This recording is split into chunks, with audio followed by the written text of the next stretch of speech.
South Sudan and in Congo. Of course, all of these have a common ancestry.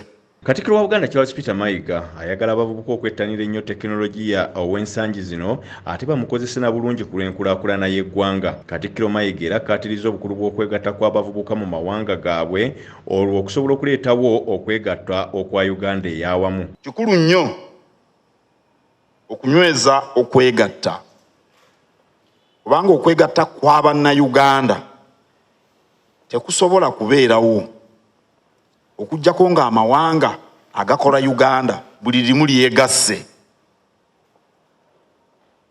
Fenna nga bwe tumanyi Uganda kye gyetonde biwujjuuzi, naye amawanga agakola Uganda gabadde wano emyaka n'emyaka, ebyasa n'ebyasa.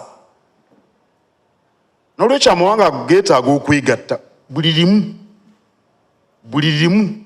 Era wano mu Buganda tulina ensonga ssemasonga 5, nga ssemasonga ey'okutaano kwekwegatta, kubanga Buganda nayo yennyini nga Buganda erimu abantu ab'ebikula eby'enjawulo.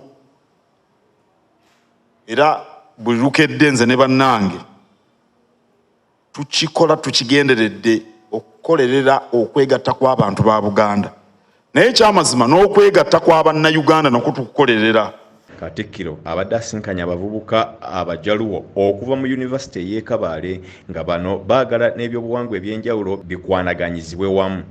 Oketyo Anthony akulembedde abavubuka bano ategeezezza Katikkiro ku bukulu bw'obukulembeze obw'ennono mu kuyambako abavubuka mu kusoma kwabwe, ate n'asaba ne gavumenti ekendeeze ku bukwakkulizo bw'eteeka ku ssente ezeewolebwa abavubuka bano mu yunivasite okweyongerayo okusoma.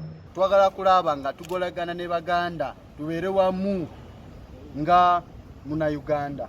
Ate kyobola Katikkiro yatugambe oba twagala ebintu ng'ebyo tutandikire wali twagala ebintu byaffe ng'Abadaama ng'Abakyoli, nga okutuuka wano mu Buganda tezigenda kutusumbuwa nnyo, so twagala tukole wamu.